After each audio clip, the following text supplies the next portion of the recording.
નમસ્કાર દર્શક મિત્રો, હું છું નિશાન. આપ જોઈ રહ્યા છો લોકસત્તા જનસત્તા.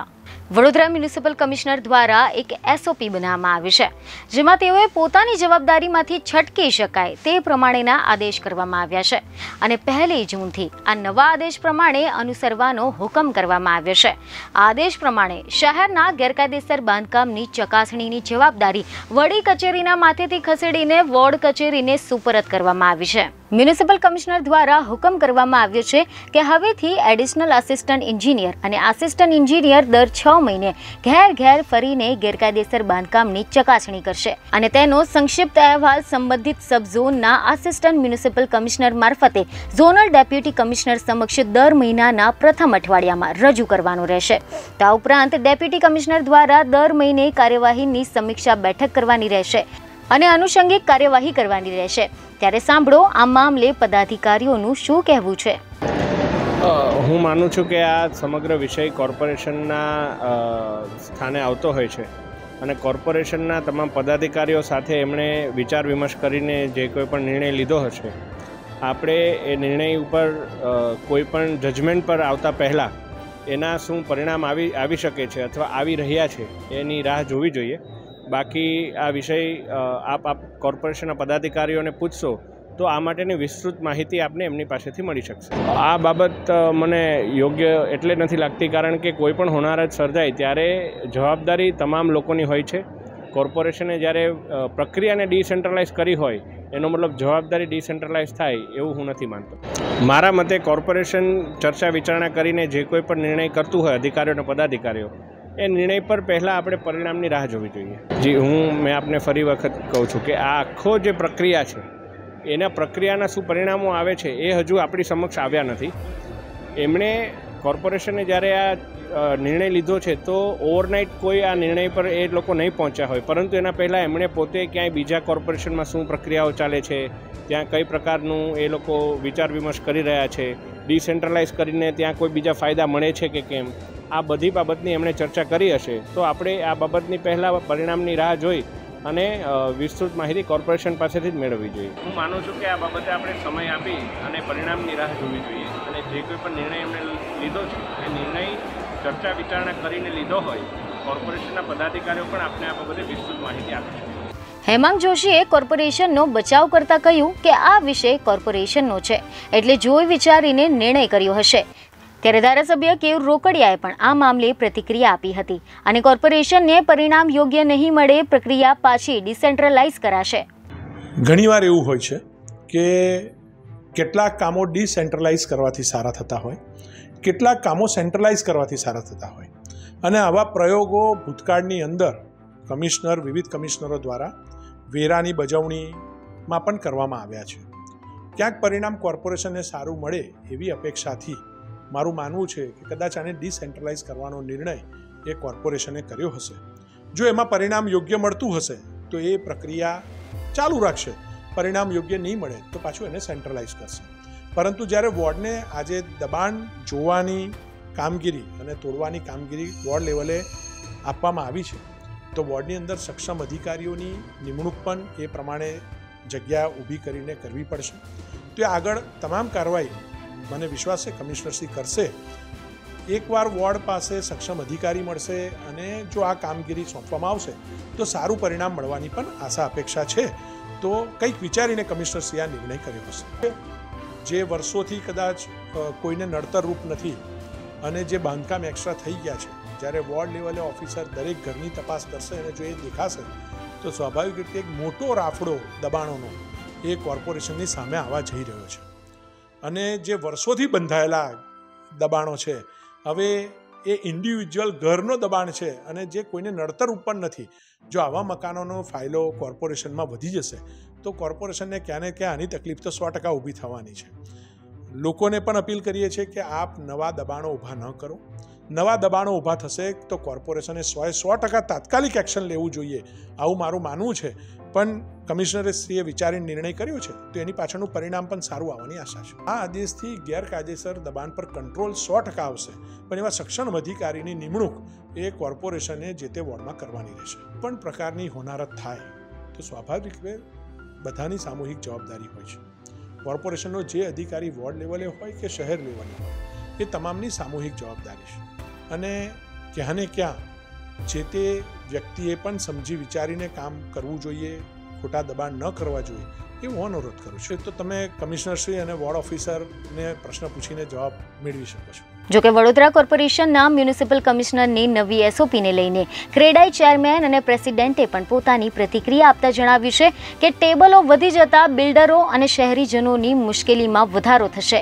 કમિશનર પાસે પૂરતો સ્ટાફ જ નથી તો દર 6 મહિને રિપોર્ટ કઈ રીતે આપશે? 100% પડશે ને મિલકત, જે CCOCને માટે લેવા જશે તો જે સ્ટાફ હશે, જે અત્યારે જે બેઝિક મુદ્દા છે વોર્ડ લેવલે, જે ભાઈ ગટર છે, ગંદુ પાણી છે, રોડ રસ્તા છે, એ જ નથી પૂરા થઈ શકતા. તો નવી કામગીરીનું કઈ રીતે લોકો કામ કરશે એ જ મોટો સવાલ છે. પહેલાં 6 મહિનાને ચાલવા તો દો, એ સક્સેસ જશે ત્યારે પછી રિપોર્ટની વાત આવશે. કારણ કે આ વસ્તુ પોસિબલ જ નથી, કારણ કે એમની પાસે પૂરતો સ્ટાફ નથી. અત્યારે ટાઉન પ્લાનિંગ ડિપાર્ટમેન્ટ પાસે સ્ટાફ પૂરતો નથી. તો દરેક વોર્ડની અંદર સિવિલને લગતો સ્ટાફ મૂકવો એ કેટલા અંશે વ્યાજબી છે અને કઈ રીતે કરી શકશે એ જોવાનું રહ્યું.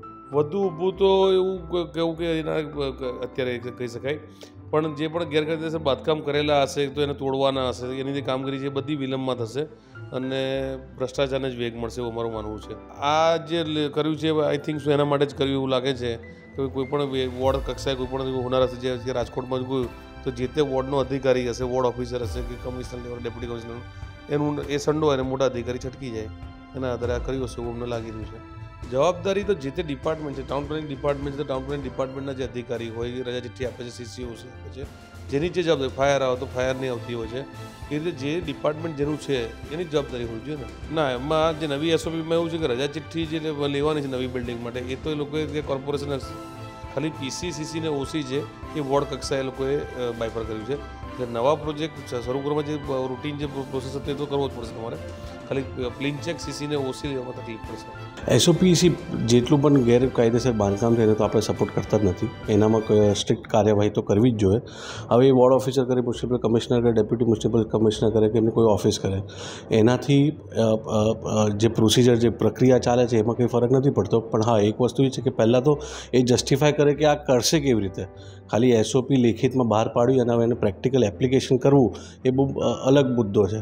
હવે પ્રેક્ટિકલી અપ્લાય કરે થશે, કેવી રીતે થશે અને કેટલા ટાઈમલાઇનમાં થશે એના માટે પૂરતો સ્ટાફ હોવો જોઈએ, પૂરતી ગાઈડલાઇન્સ હોવી જોઈએ અને એ નોર્મલ સિટીઝન્સને ન્યુસન્સ ના થાય કે ટાઈમ વધારે ના જાય, કોઈનો ટાઈમ વેસ્ટ ના થાય, એ કેવી રીતે અપ્લાય કરશે એ કમિશનર સાહેબ જોડે હજુ ક્લેરિટી કરવાની બાકી રહે. ડેફિનેટલી મુશ્કેલી પડશે. આ બેઝિકલી ટેબલો વધી ગયા. હવે જેટલું કોર્ડિનેશન જે 2 ટેબલથી થતું હતું એની જગ્યાએ હવે 4 ટેબલ થઈ ગયા. આજે જે મોદી સાહેબ કહી રહ્યા છે કે વન સ્ટોપ સોલ્યુશન આપવું, કે ગવર્મેન્ટ ઓફિસીસમાં વધારે કંટ્રોલ ના આપવો ને સિટીઝન્સના હાથમાં આપો, એના અનુલંઘનમાં તો આ છે જ નહીં. ઇનફેક્ટ એનાથી વિપરીત જ છે આ વાત. પણ હવે એ કરી રહ્યા છે તો એમને પણ કંઈ મગજમાં વિચાર્યું હશે તો એ ડિટેલમાં એમને શું વિચાર્યું છે, એમનું શું વિઝન છે, એકવાર ફરી એમની જોડે ચર્ચા કરવી જોઈએ. પ્રેક્ટિકલ નથી લાગતી હમણાં. થિયોરિટિકલ ચલો ઠીક છે, સારું જ છે જો એવું થઈ જાય તો, પણ પ્રેક્ટિકલી કેવી રીતે, કોણ, શું, એ બધા રૂલ્સ એન્ડ રિસ્પોન્સિબિલિટીઝ કેવી રીતે આપશે અને એમાં ટાઈમ વેસ્ટ ના થાય સિટીઝન્સનો અને બિલ્ડર્સનો, એ મહત્ત્વનું ક્રાઇટેરિયા છે. એ કેવી રીતે ફૂલફિલ થશે એ આપણે જાણ કરી લેવી પડે. ગેરકાયદેસર દબાણ કે આ આદેશ કે બીજા કોઈ આદેશથી નથી થતું, એ તો કોઈનું ઇન્ટેન્શન હોય છે તો એનાથી થાય છે. જો ગેરકાયદેસર કરવું જ હોય તો 2 કાયદા વધારે આવી જાય તો એ ગેરકાયદેસર જ છે. જો કોઈનું ઇન્ટેન્શન હશે ગેરકાયદેસર કરવાનું, એનાથી કંઈ રોકાણ નથી થવાનું. બટ હા, ચેક્સ એન્ડ બેલેન્સીસ વધી જશે તો અમારું એવું માનવું છે કે ઓછું તો થશે જ, પણ આ પ્રેક્ટિકલી એપ્લિકેશન કેટલું છે એ જોવું પડે. ટીમ એફર્ટ જેવું થશે. અમારા હિસાબે તો બધાને જ રૂલ્સ એન્ડ રિસ્પોન્સિબિલિટીઝ અને અકાઉન્ટેબિલિટી આપવી જોઈએ. મોટા સાહેબ પાસ ઓન કરી રહ્યા છે જવાબદારી નીચેના સાહેબો ઉપર, તો અલ્ટિમેટલી તો એક ટીમ જ છે. તો અમારા હિસાબે અકાઉન્ટેબિલિટી જે દિવસે પૂછવામાં આવે તો એ દિવસે ટોપ ઓથોરિટી સુધી જવી જોઈએ.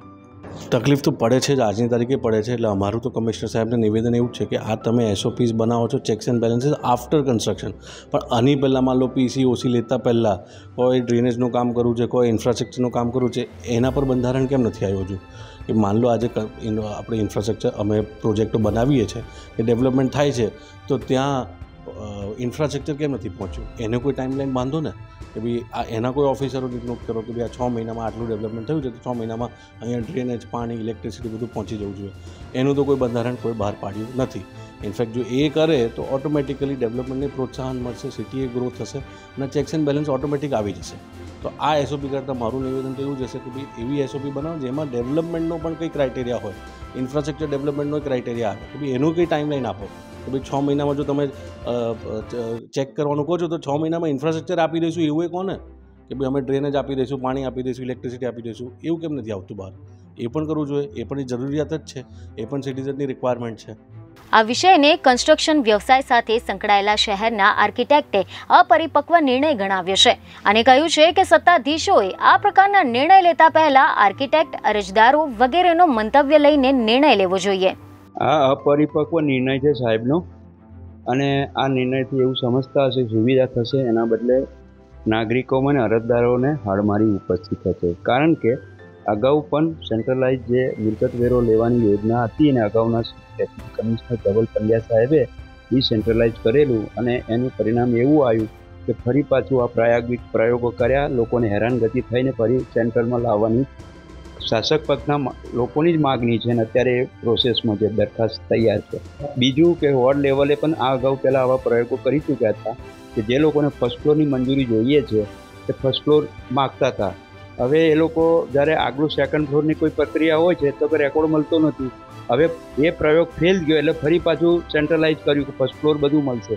તો આવા અવિચારીને અવિવેકપૂર્ણ અને સમજ્યા વગરના નિર્ણયોથી પ્રજાને હાડમારી થાય છે અને નાગરિકો બિનજરૂરી રીતના શેકાય છે.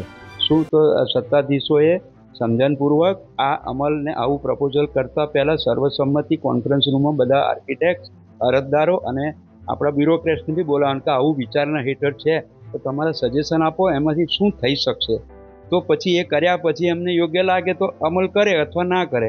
પણ આવા અવિચાર્યા કે દિલ્હીથી દૌલતાબાદ ને દૌલતાબાદથી દિલ્હીની વાતો કરે છે, એમાંથી અજ્ઞાન છતું થાય છે. બેદરકારીને આ રીતના આવા અણઘડ બધા નિર્ણયો લે છે અને એમની જવાબદારી જે જવાબદાર વ્યક્તિઓ જ્યાં દિલ્હી કુત્તેકો માર આ રાજકોટના અગ્નિકાંડ પછી સરકારના મુખ્ય કક્ષાના અધિકારીઓ પેન પકડવા તૈયાર નથી. તો એમાંથી જવાબદારી છટકવા માટે આ કર્યું, નહીં કે સુવિધા માટે લોકોને કર્યું. કારણ કે સવાદવાળો અટલાદરા જાય, અટલાદરાવાળો હરની જાય, હરનીવાળો મકરપુરા જાય. તમે કલ્પના કરી શકો છો અત્યારના જમાનામાં ટ્રાફિક કેટલો પ્રોબ્લેમ છે, કેટલી બધી તકલીફો છે. ઓનલાઈન સિસ્ટમ ટોટલ કોલેપ્સ થઈ ગઈ છે. આ તો મિયા મહાદેવ જેવું થઈ ગયું, ઓનલાઈન કરો પાછું ઓફલાઈન કરો, ઓફલાઈન કરો. હવે આ બધું તત્વ પેલું ધર્મયુદ્ધ જેવું થઈ ગયું. કોઈને ખબર નથી ને સમીક્ષા કરતા નથી. અરે ગૂગલથી બધું ખબર પડે છે. ટાંકની તમારા પ્લોટના અગાસીમાં ડોલ પડેલી છે ને એમાં ગૂગલ સર્ચથી મળે છે. એમાં કશું કંઈ આ બધું કરવાની કોઈ જરૂર નથી. શું અત્યારે એટલું એડવાન્સ થયું છે કે મારા થાંભલા પર પાયે પતંગ છે કે 2 કપડાં સૂકવેલા છે, એના માટે કંઈ જરૂર નથી ઓથેન્ટિકેશન કરવાનું. અને આ તો જવાબદારી પેલા લોકો પર નાખો છો. મંજૂરી આપે કોણ? એનું સર્ટિફિકેટ એ અમલ થયો છે કે નહીં વોર્ડ કક્ષાએ. એકબીજા પર ટોપલા ઢોળશે, બીજું કંઈ નહીં થાય. આજ સુધી બાંધકામ પરવાનગીની આ જવાબદારી હતી અને હવે જે સોંપવામાં આવી છે, ઓલરેડી વોર્ડના જે ઓફિસરો છે, વોર્ડમાં જે executive engineer, deputy engineer already એન્જિનિયરિંગના કામો કરી રહ્યા છે. તો આ ગેરકાયદેસરના બાંધકામો ક્યાં શોધવા જશે એ લોકો? મોટો પ્રશ્ન એ છે. બીજું એમની પાસે નકશા નથી, કોઈ પુરાવા નથી અને આ ગેરકાયદેસર છે કાયદેસર છે એમને ખબર કેવી રીતે પડશે? 100% જટિલ છે. અને એ લોકોને ખબર કેવી રીતે પડશે કે આની પરવાનગી આવા ટાઈપની છે, આ જ છે? એમની પાસે કોઈ પેપર તો છે નહીં, એમની પાસે કોઈ રેકોર્ડ નથી, તો કઈ રીતે એમને ખબર પડશે? બીજું એ લોકો એટલા કાયદાના જાણકાર નથી. જે એન્જિનિયરિંગમાં જાણે છે એ બાંધકામ પરવાનગીને લગતા પ્રશ્નો ઓછા જાણે. મિલકત ધારકો પાસે નકશા માગશે, રજા ચિઠ્ઠી માગશે, ખોટી નોટિસો આપશે, એટલે લોકો હેરાન થશે.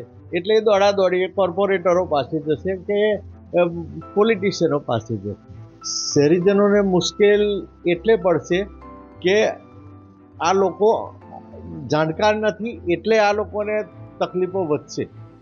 નવા દબાણો તો ઊભા થવા એટલો પ્રશ્ન નથી. આ લોકોનામાં અવેરનેસ આવી ગઈ એટલે એવો પ્રશ્ન નથી આવવાનો. ખોટા દબાણો નથી થયા ના, એવું કોઈ છટકી નહીં શકે. આ બધામાં જો હવે ફાયર એનઓસી એ કમ્પલસરી છે અને ફાયર એનઓસીના પ્રમાણે ફાઇનલ કામ કરેલું છે, ત્યાર પછી એને ફાઇનલ ફાયર એનઓસી મળવાનું છે. એટલે એવું શક્ય નથી થવાનું. બાંધકામ પરવાનગીને જ આ વસ્તુ સોંપવી જોઈએ કે જે લોકો અવેર છે અને એમને ટોટલી ખબર છે, એટલે બાંધકામ પરવાનગીની અંદર પીસી, સીસી, ઓસી બધું ત્યાં જ રહેવું જોઈએ. ઉલ્લેખનીય છે કે વડોદરાના મ્યુનિસિપલ કમિશનર દ્વારા કરાયેલા આદેશમાં તેઓએ તમામ જવાબદારી પોતાના ઉપરથી ખસેડી નીચલા લેવલ ઉપર નાખી દીધી હોય તેવું સ્પષ્ટ જણાઈ રહ્યું છે.